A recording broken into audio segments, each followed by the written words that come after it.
ध्वजारोहण करण्यासाठी या ठिकाणी ध्वजस्तंभाकडे यावं।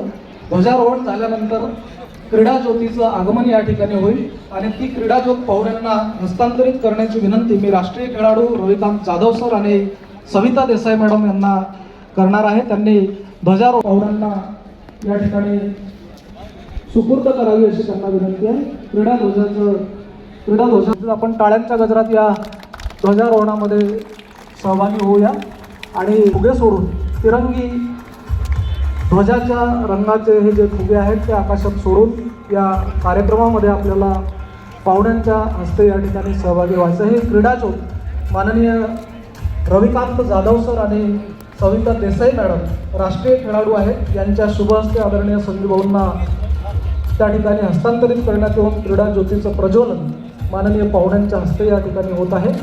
मी आपल्या सगळ्यांना विनंती करतोय तर टाळ्यांच्या गजरामध्ये आपण सर्वजण या स्पर्धांच्या उद्घाटनामध्ये सहभागी व्हावं।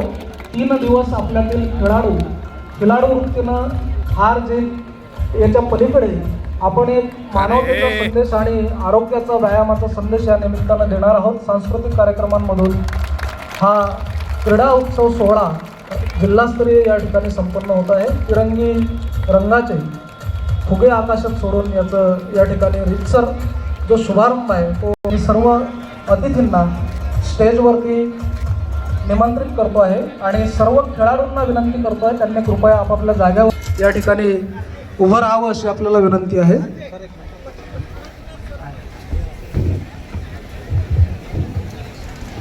सर्व खेळाडूंना विनंती आहे कृपया आपण आपापल्या जागेवरती उभं राहावं।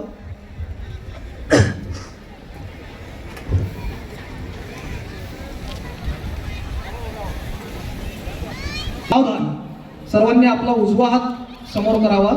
क्रीडा शपथ आपल्या सर्वांना घ्यायची आहे।